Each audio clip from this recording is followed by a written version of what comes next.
another strategy in authoritative parenting is teaching your child emotional intelligence.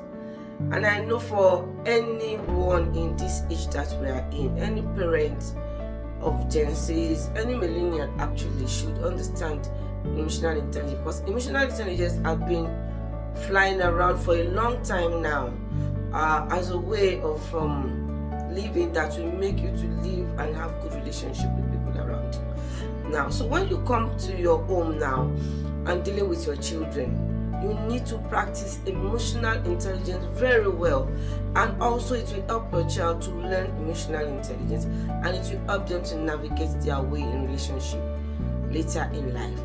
And the only way you can help them is by practicing it and they are seeing you, because children learn from what they see. In fact, very easy for them to practice emotional intelligence when they grow up because of what they are seeing in you. So, but if they can't see it in you, it will be difficult for them to also practice it. So now, I want you to have a very good understanding of emotional intelligence. Okay, now let's start with labeling emotion. Children must learn to label their emotion. You must learn to encourage them to understand how they are feeling, and they should, as they are recognizing it, they know, they label it, they understand that okay, this is the emotion I'm going through, like anger, like disappointment, like oh, I'm happy, oh, I'm joyful, I feel elated when that incident happened, oh, I'm so encouraged by the way you talk to me, oh, I'm so disappointed, I don't know what to do. Your child should be able to name every emotion, and that's because you as a person, you are always encouraging that style, making your child to recognize how he or she is feeling. That is how to go with emotional intelligence. So let's go to the practices now. So within the emotional intelligence space, you need to learn some skills that will aid emotional intelligence with your child. We are going to look at 3 major skills you need to use within the space of emotional intelligence to aid and help your child. So one of it is self-regulation. Number 2 is empathy. And number 3 is social skills. And there's so many things under these 3 things I've just mentioned. So in self-regulation, you are teaching your child basically how to handle his or her emotions. So when the emotions come, what to do, especially where the child needs to really take charge of that emotion. That is, if the child didn't take charge of that emotion, something bad or something not nice could really happen. So that's what we talk about, the self-regulation. So number 1 way you can take your child through how to self-regulate himself or herself is you can do something like this. Now, can you take a deep breath and let's calm down. Let's count 1 to 10 before reacting. So that helps your child to actually calm down too. So you count, go, 1, 2, within 1, 2, 3, 4, 5, 6, 7, 8, 9, 10. So that will give your child that space to actually wait a little bit before reacting. And that small moment of waiting will help your child to react well, rather than. And then the same thing goes for you, because I know that some parents they're not so groomed in emotional intelligence. So even you have to practice it. So you don't go do anything. You calm down. You count within you and hold that. The second thing you need to emphasize and teach your child is empathy. And actually, this word it's not well used, or I don't know what to say. Whether I will say I've been forgotten, or parents are not very intentional about teaching their children empathy. You see a lot of children not very empathic at all. So as a parent, you need to teach that child empathy. Whatever you do under the authoritative parenting is all about teaching and practicing, so your child will be able to do well. See, so empathy is very important. When you see what is happening today, you know that the children at these days, they are not empathic. Many of the Gen Zs, and it's because of the parenting style and how their parents them. If a child does anything like get angry or bully someone, you know that child is not empathic. So what is this empathy? is empathy is actually putting yourself in the shoes of others. Another way we can talk about empathy is showing love, showing feelings for the feeling of others, and then the reaction you're putting to it, that makes someone to know that you are empathic about the situation, about the feeling of others. So it has to do with others. But before you talk about others, you have to know yourself too.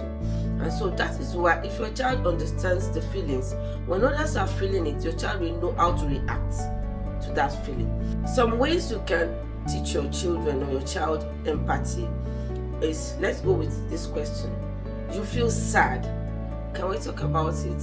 Another one is, your friend seem upset or sad. What do you think we can do? You seem very happy today. Can we share? Let's talk about it. So your child will be able to explain to you, oh yes, I feel happy, I'm excited because this. So that child is understanding the feeling. Another example is, you feel left out. Can we talk about it? Oh, it could really be tough. Now you are making the child label that emotion and also understand the emotion and the way out of it. That's it. It could be tough. You validate it because they are making our children feel okay. If you make them feel as if it's bad to feel left out, it's bad to feel left out, it's not supposed to be, you are giving them a wrong mission, because in life things like this happen. So you want your child to experience real life experiences. Sometimes even adults feel left out in some circumstances or situations. So your child should be able to know that yes, I can feel left out, but it could be tough, but I'll know how to manage, how to adjust, or how to live with it, So how will your child respond to all these things? So it's all about ensuring your child understand that this is just life. It happens. Label it and validate it. And then what's the best way out of that scenario? Or how am I going to help my friend rather than even add more to the emotion? So that is what empathy is all about. It could even be something that's a joyful situation. So your child is able to say, oh, I'm so excited, I'm happy, etc. So coming to social skills, which is also under emotional intelligence. These are things that your child will face in the emotional intelligence space. So social skills. So we can go by just say to your child, let's practice sharing toys and taking turns. So in that way, like sharing toys, children, sometimes you see your child not wanting to share the toy, wanting to hold everything, or showing a selfish attitude. So you don't need to shout and say, don't be selfish. You are talking at that child. You need to teach that child what to do. I think I want to say here that one of the mistakes we make is, children are growing and they're learning, and then we should give them the space to make mistakes, and then we correct. But when you say you are a selfish girl, you're not doing it right at all. You're already talking at the girl, and you are labeling that action in the wrong way, in a negative way. Even if you want to tell that child that it's not good to be selfish, there's a way you say it. I see you have shown selfishness there. That's not so nice. I know you're a good girl. So, but when you are a selfish girl, I've seen you being selfish. Oh, you're not helping the emotion of your child. So you just have to tell that child, let's practice sharing our toys. So that alone is already teaching your child how to share, not even toys alone, and taking turns. So it's a turn. Can you go? That's what we talk about when you're talking about that social skill that has to do with sharing. Another way is asking your child, how did you feel your friend felt when you shared your snack? So you're making your child to actually feel the emotion that goes along with being kind, being good.